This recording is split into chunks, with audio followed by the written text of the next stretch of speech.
বেন্যানে উঠেই মনোর টিফিন বক্সে কী দেবো হেইলই তাড়াহুড়ো রয়েছে। এর মধ্যে মনে আইছে যে ডিম টোস্ট বানাইলে তাড়াতাড়ি হয়ে যাবে না অল্প সময়ের মধ্যে।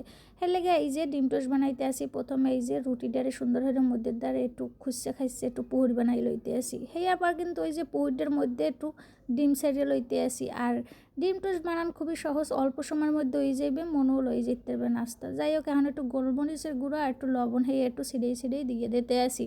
আর এই ডিম টোস্টের মধ্যে কিন্তু এক ফোঁটাও তেল থল যাইবে না। আর এয়ার ফ্রাইয়ের মধ্যেও অল্প সময়ের মধ্যে হয়ে যাইবে, একেবারে ম্যাজিকের মতন। যাই হোক এই যে মুই এয়ার ফ্রাইয়ের মধ্যে দিয়ে দিতে আসি, দিয়ে ঠিয়ে টাইম সেট করে দিতে আসি।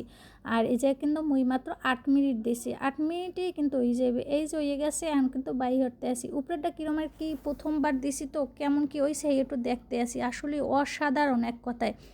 আর এই যে দেখলেই খাইতে ইচ্ছা হবে, এতটাই রুচিকর।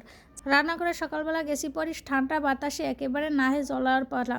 শুধু নাহে জল না আসিও দিছি একটা। যাই হোক এই যে মোর কিন্তু ডিম টোস্ট হয়ে গেছে, একটু খাইয়ে দেখতেও আসি। আসলে অসাধারণ হয়েছে।